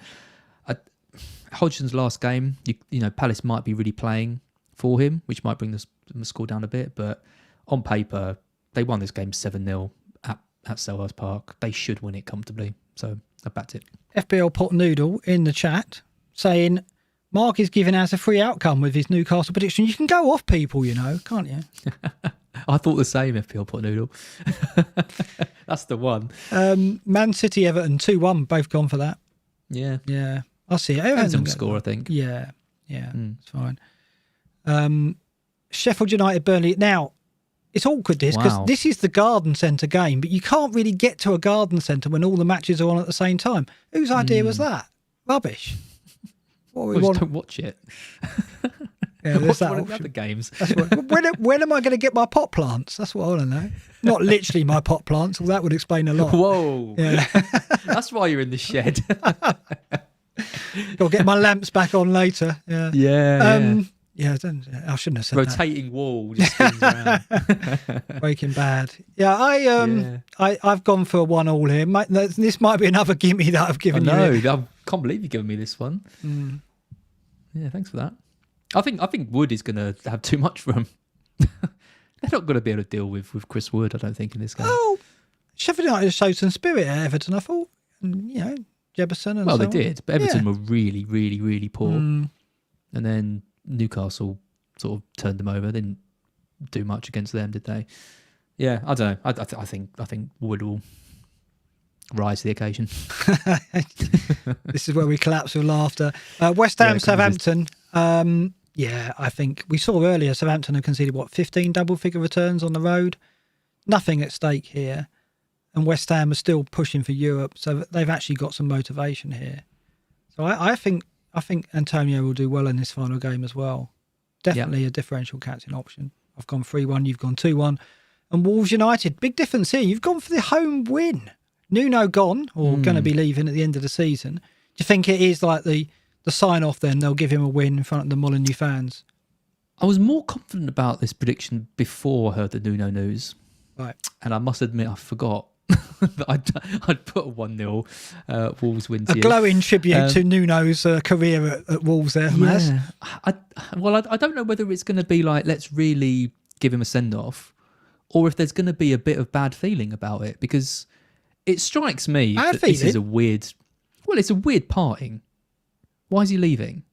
I think he feels he's taken them as far as he can, and it's time for somebody else to have a go. I think there's good. He signed a new intentions. contract in That's like very true. September, October. I don't know. I think he's either getting kicked out, Right. like the board aren't happy, which I think would be outrageous if it was true because of the job he's done, or he's already got a job. He's already got the Spurs job. Really? Mate, I'm just thinking. It just seems to me a really weird, like, you sign a new contract early in the season. Okay, they've had a bad season, but then to announce you're leaving before the final day of the season, I don't know. But the thing is as well that with United, he's not going to Spurs. People are saying in the chat, it's been confirmed. Oh, they know, do they? All right. Apparently, No, the chat knows everything. he's It's the thing, officially you said can't say anything. You can't say anything wrong. they've officially said he's out of the running for that. Oh, they're definitely going to get Potter then. That's a shame. But United, like 3 days until the final, the Europa League final. I don't know who they're going to play. What the motivations? There's no motivation at all. The players aren't going to want to get injured. They might want to put on a good. Some of the fringe players might want to put on a good performance to maybe be in the reckoning. But I think Ole's got that. He knows who he's going to play in the final. I don't think any of them are going to really factor into it. So Yeah. I think Wolves could nick it. It's just, can they actually score a goal? Yeah, that's the big thing, isn't it? Okay, I've gone 2-0 United. No, keep it simple, I think. Captaincy, it's a big one, isn't it? I mean, it's obvious Salah is the go-to. And looking at the data tables we've got here, if you look at the last 4 game weeks, he's well out in front in terms of minutes per XGI non-penalty. And the fixture against Palace, it's a game Liverpool need to win. He's got 2 goals and an assist over his last 4. He's having a shot every 22.3 minutes, which is second only to Kane over the same period. Really, really strong. And we said going into this game week that it's very, very difficult to look beyond Salah. And we actually said there's no way we will be looking beyond Salah. Didn't we? It's ringing the difficult klaxon again. So, I mean, what do you think? I mean, Antonio, in the top table, Antonio, Iheanacho are above Salah over the season for minutes per XGI and non-penalty. Iheanacho, minutes per point is stronger, 12.6. Either those two, I guess. Antonio Iheanacho. I just think the standout fixtures to me are Liverpool versus Palace and Leeds versus West Brom. I don't want to captain anyone outside of those 2 games, because I think of all the games, they're the ones which could be the high scoring. So Salah is so obvious, like it really is. I think if I was in the top 100k, Oh no, becoming everything I hate. If I was in the top 100k though, I think I might be a bit more swayed towards it. But the fact that I've got to make that push, like I think Salah is the best. I think Salah is the best option just because it's Liverpool, because of the fixture, because they've got something to play for, because he's gone penalties, all this kind of stuff. But I'm just hoping that Leeds game is as one-sided as I think it's going to be, and that Hodgson can rally the troops and they can put up a bit of a fight. But to me though, personally, I think there's loads of players this week who could do really well. Like, you know, we've mentioned loads of them, but I still think the ones I want to target are in those two matches. So Mane in the bottom table is second to Salah over the last 4 game weeks for minutes per XGI non-penalty, 106 compared to 99.2. His minutes per point is stronger, 12.3. He's having fewer shots. He's got 1 goal and 2 assists. He showed a bit of form. So you can see why I'm looking at Mane as the punt with the captaincy, right? Because it's the same match, and I agree with you. I think those 2 fixtures do stand out. And it's not a far cry to say that Mane could outscore Salah, right? He hasn't got the penalties, but it could be his day, couldn't it? If I'm not just saying this, if I was in your position, I think the moves you suggested are really sensible, and I think Mane could be the only chance you've got of getting into the top 1k. Yeah. I think a lot of managers above me will have him. I don't think many of them will captain him. No, like Andy, that's what I mean. Andy, I mean, I go into the final game week, I think 12 or 13 points behind Andy. Andy's got Mane, but I don't think he'll captain him. I think he'll go Salah. So, you know, that could be my differential over Andy on the day. There's others, but I think that could be the key one if I'm going to catch him. So I look at it and think it's my best chance, I think. If I'm going to do something with the captaincy, I don't think Bamford and Rafinha... I mean, I've captained Rafinha a few times already this season, and yes, he always looks good. He always looks like being involved, and he often is.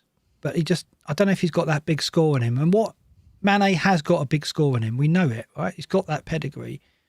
He's had it for season after season. He hasn't shown it this season, but this could be, you know, Alexander-Arnold crossing from the right, Mane coming in from the left, that familiar link up. That could come good a couple of times.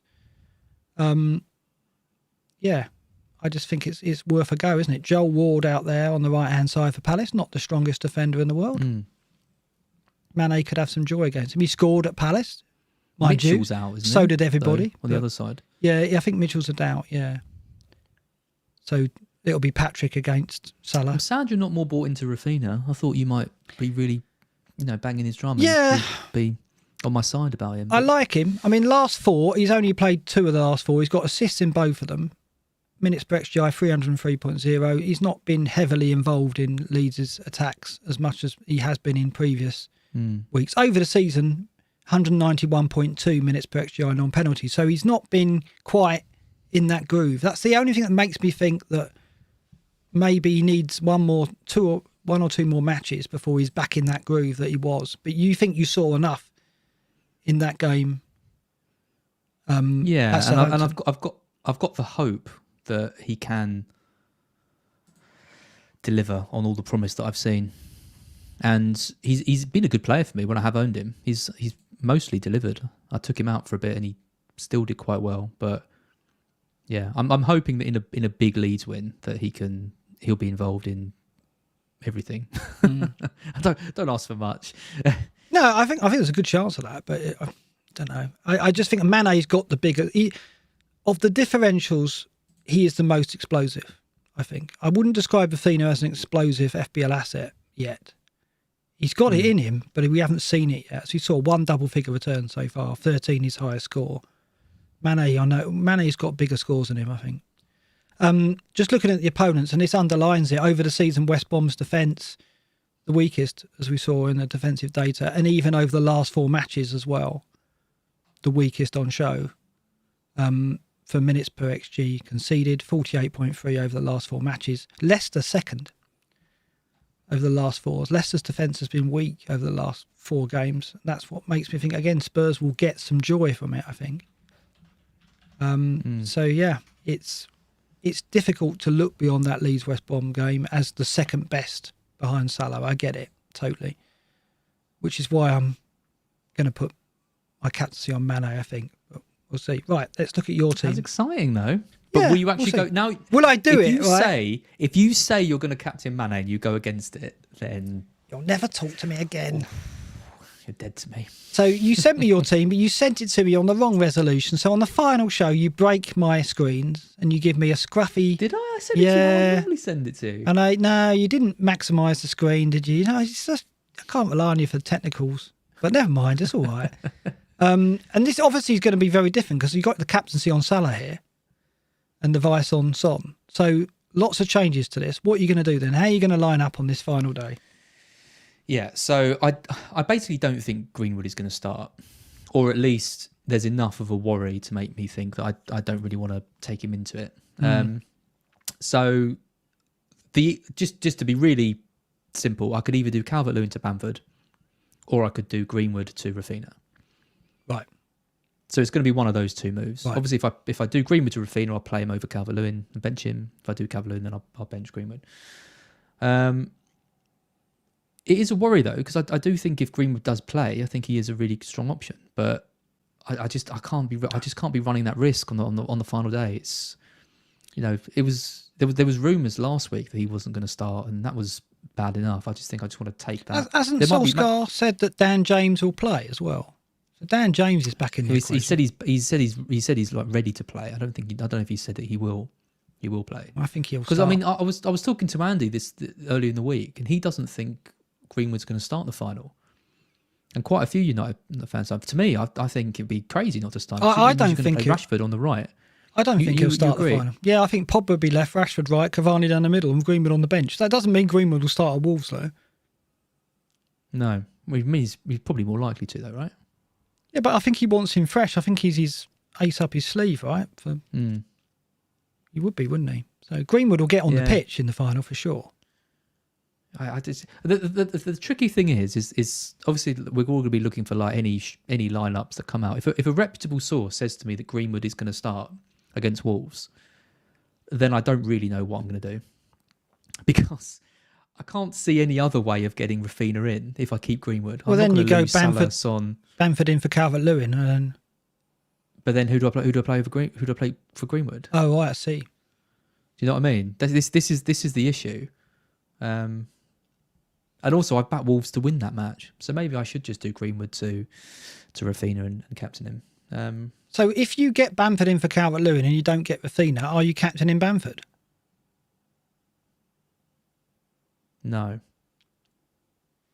I don't think so. I think I'd keep it on Salah. Right. I think Raphinha's the one who I see. I don't know. I just think I think he has a higher ceiling than Bamford this week. I don't really know if I'm basing that on anything, just kind of what I've seen over the last few games. And actually your stats against Bamford kind of have that, and the fact I think he might get sort of reduced minutes in that match. I really do want to get Raphinha in, but I would find it hard to sell Greenwood if I knew he was starting against Wolves. If I don't get any news about Greenwood starting against Wolves, it's more than likely going to be Greenwood to Raphinha captain. Okay. All right. And my team, I'm 17 points. I'm 17 points off top 100k. Can you do it? I can if Raphinha delivers. Yeah. I mean, I think you've got to go a different captain to Salah to have any chance. Yeah. Yeah, I have to. And I think where you are, you've got to go for it. I think, because it doesn't matter if you come. It's like me last season. 170, last 180. season, yeah, I was in exactly the same spot. I was about 120, 130k. And I thought I could push into the top 100k, and I went Pulisic captain to do it.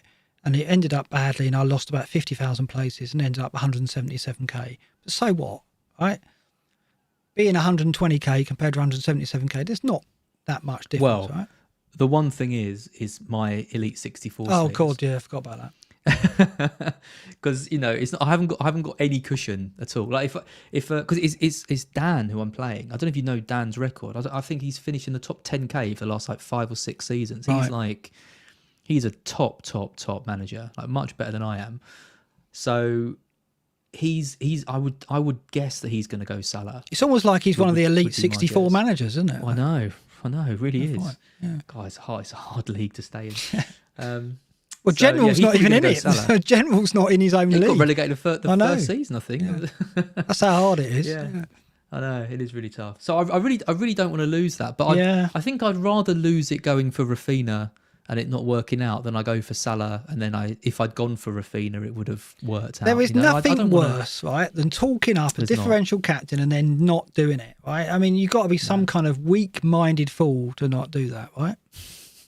Let's face it. I just think, if Leeds lose to West Brom, or if Leeds win 5-0 and there's no Rafinha involvement, I've got pretty unlucky.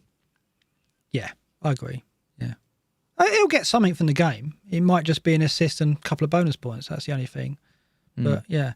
So my situation, I've got Mendy, Dallas, Trent, Holding, which is probably going to be my back four. Lingard, Salah, Son, Rafinha, Calvert-Lewin, Kane, Antonio at the moment. Right. So my options are, if I want to push, I've got to go a different captain to Salah. And the moves I'm looking at are Kane to either Iheanacho or Bamford, and then Jota to Mane, and then I bench Calvert-Lewin. That is what I'm looking at. And that, I would say, is 90% what I'm going to do. But I don't know if I'm going to go Bamford or Iheanacho. Help me out, Az. Because you're on the fence, really, all those two. You're going to favour Bamford, aren't you? I would pick Bamford. Would you? Yeah, I would. I think, the other thing with Leicester as well, don't forget, is they are bottle jobs. I don't want to say it. Everyone loves Leicester. There's a big Leicester loving. But this is the second season now where they should have finished in the top four and haven't. There's no denying that. Losing against Newcastle the other week at home is completely unacceptable for a team like they are, trying to break into that top four. So, it could be. I think there's more chance of Leicester not winning that game and Iheanacho getting nothing than there is. If Bamford doesn't get anything against West Brom, I would be quite surprised. The only thing is the ownership of Iheanacho is lower in the top 10k than Bamford. Yeah. So he's a stronger differential for me. That is true. So it's 19% against 33%, I think. So that makes me think Iheanacho as well. This is the week where you can kind of throw sense a little bit out the table, right? Like, because you would captain Salah over Mane normally in a week anyway. So going for Mane and Iheanacho, they are your differential things. They're not bad picks. So yeah, maybe you do that. Maybe you go for Iheanacho and Andy has got Bamford, and I'm in a live stream of Andy on Sunday, probably. Right, I'm probably going to. You've got to go Iheanacho then. Oh, it's got to be Iheanacho then. Oh, really? You just go? Yeah. Oh, yeah. No debate. No debate. It's got to be. Just for that, just for the giggles of beating Andy, for the fans, right? for the views, yeah, it's on me and Andy. And you think it's going to be? If you think Leicester are going to get 3 goals in that game, Iheanacho is going to be involved. Yeah. Okay. All right.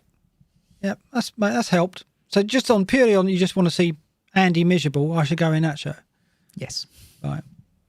Yeah, so so on Sunday you can catch me. I guess I'm on Andy's channel, because I wouldn't do it on the BlackBox channel because we don't need any extra help. Because poor old Andy over there with his 185,000 subscribers, God, I'm going over there to help him out. Just do a live stream so on his generous. channel. I know. He needs a bit of help, doesn't he? That's it. So yeah, I'm doing that on Sunday. I think he's getting a third manager in, so it's going to be a lot of fun. Hopefully, I don't know who that person is. We'll see.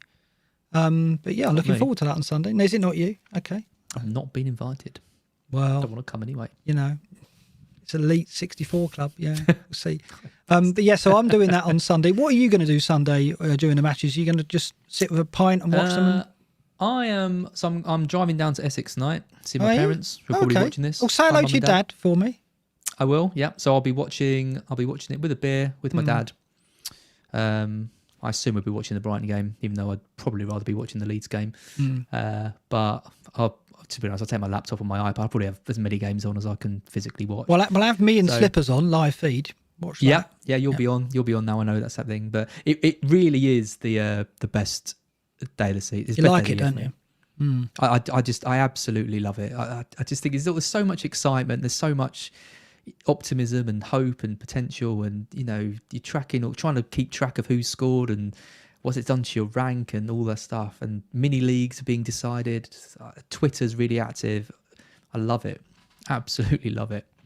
Yeah, and I think Christmas. It's tight at the top of the FPL as well. To see who wins that, I love it when we go into the final day and it's nip and tuck in that. That's going to be exciting. We're going to keep an eye on that, I'm sure, in the live feed. So actually, on that note, we should look at the I I haven't got a button for the Black Box League, so I'm going to have to do it old style. I'm going to have to select it in the... I forgot to do a button in the Black Box League. Have I middle class problems? Have I actually got... Yes, there we go. Oh, saved it. There's the Black Box League. And Connor's done well. Connor's rallied recently. He's pep talk. Back up to 6th. 105 in the world, but top of the table. Torja Hegner goes into the final day 30th in the world. Not sure he's got a chance. I'm not sure he's going to be able to push for the title, but what a fantastic season. Michael Atkins in 38th place in second in our league. Again, a fantastic season. Arkadas, 48th in the world. That's the guy who knocked Pete out the cup, isn't it, as well, I think? Mm. Yeah. Very well played. Amazing season. What a great season he's had. Yeah, unfortunately, couldn't win the cup as well. 40 points off. So is he? Yeah. I mean, I guess you got to go for it, because what's the furthest he can drop, right? It's still going to be a great season for him. So you've got to go for like a Mane captain, I guess. Vegard Knudsen is 74th in the world, and then just behind him, Nathan Joblin, who was top of our league not long ago, on 75th rank in the world. And then Connor, 105. So congratulations to everyone in our top 20. Great season. Hopefully one of myself and Az will be up there next season. But we can't complain. I mean, I looking back on the season, I think... I can. You can have a go. But I'm quite happy with my season. I'm not happy with the end of it.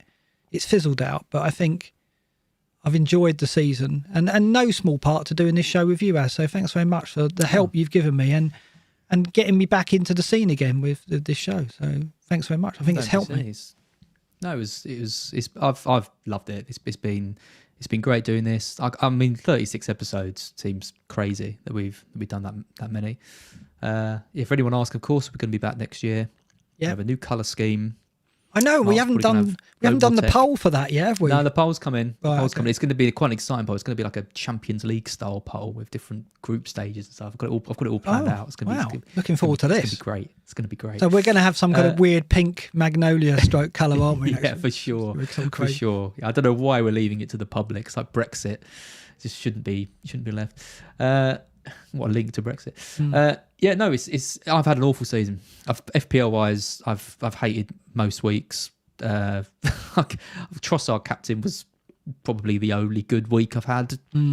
Genuinely, I found it hard. I found watching so much football hard. I found mentally the season to be draining. But genuinely, Black Box has been awesome.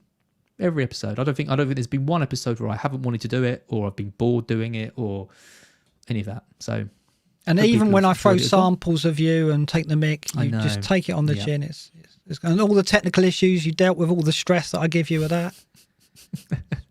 I do feel bad for you doing all the. You're very bad. Well, we'll change it up next season. I'll get you more involved in the stuff. I have hogged the data somewhat. I don't want to. I like how it is. Okay, we'll see. There's people in chat going, no, just leave it how it is, for God's sake. Yeah. But yeah, we'll be back next year. But obviously in the summer we'll be doing The Apprentice, and that's going to be exciting. I'll just bring up the screen for that, because obviously it's not too late to get your dad, your mate, your girlfriend, or your wife involved, because we've got some good candidates, but we haven't selected yet. There'll be news of that in probably a month's time, I would say. We're going to be announcing and doing our first videos in around a month's time.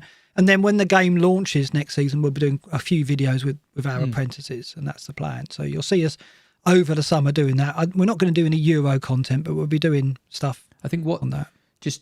No, yeah, I don't. I'm going to actually be doing some Euro stuff on my own. I've got a video series for Fan Team that I'm going to be doing, which I'm quite excited about. Yeah, which is cool. But yeah, no, one of the things that I've always wanted to do is do more stuff for like new players, like brand new players into the game. Because I know from like my uni friends who've played it for the last few years, who've got into it a lot more this season, and I think there is it's a simple game, right? It's not getting players who score points, but there's a lot of things that you do have to think about that seem really natural to us, but aren't as natural for people who are kind of getting into it. And I'd like to do more content which bridge the gap between us as these kind of experienced like managers compared to people trying to get into it the first time. So The Apprentice, I think, is going to be a really nice bridge into that. But then I'm hoping that we can do some stuff which is kind of educational and a bit more kind of, just things on like formations, and there's still people out there, for example, on Twitter who didn't know about the penalty, the red card rule. No, like Cancelo got sent off, and it is hard to get your head around. I mean, I don't blame them for not getting that, It was explained really well by someone in my chat. I think it was George, who said if they didn't have it, then Cancelo would have got more points than the players who stayed on the pitch and conceded. And I like that. It's a good rule. But yeah, there's that and the bone. I mean, I'm looking forward to I think when we write down all the things we need to explain to our apprentices, we'll go, actually, God, it's quite a complex game, really. We make it perhaps more difficult by looking at price rises and the BPS and all that kind of stuff. You don't have to delve into it that deep, but we're going to with these guys, and it's going to be really interesting to see what they make of it over the course of the season. What's been your highlight of BlackBox? There's a couple in the chat. So yeah, I just asked the chat now. What's been your highlight of these 36 episodes? A few people said my wildcard stream, where I was just drunk and you and Andy were just berating me for my picks. That was great. Was a good one. That was great. That was a good one. The best one is when Trent scored against Spurs and you went out the room. That was so bad. That was genius, because that was just, you'd sold him the week before. I still had him. He'd done nothing for weeks. You went out the room and you came back in to me just gloating massively that he just scored it. It was just one of those. I just can't believe that happened. Like in that, because that is like, you couldn't plan that. You could not write that. No. Genuinely, I literally just went out the room for 5 seconds. Yeah. So that and the Grealish haul on week 3. Oh yeah. Where I did the match of the day challenge and had no idea what I was about to see.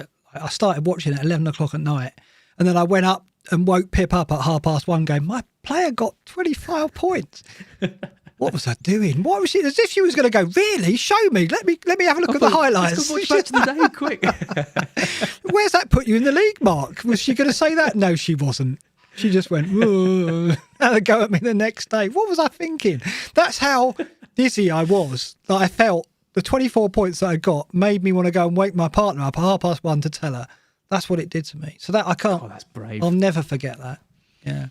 Yeah, I don't know what I was expecting. That was crazy, wasn't it? Yeah, great moments of the season. And although it has been a strange season, it's had those moments. Every season has one or two memories for you, doesn't it? And I think those for me. Yeah, Trossard to me was the big one, because I was in the Trossard kit. I had him on goal scorer challenge as my pick.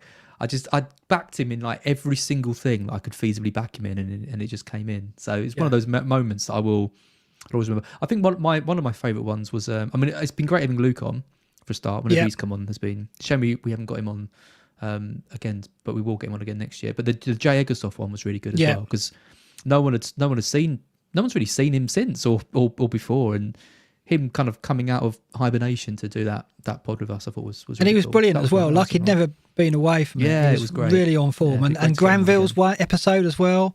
Oh yeah.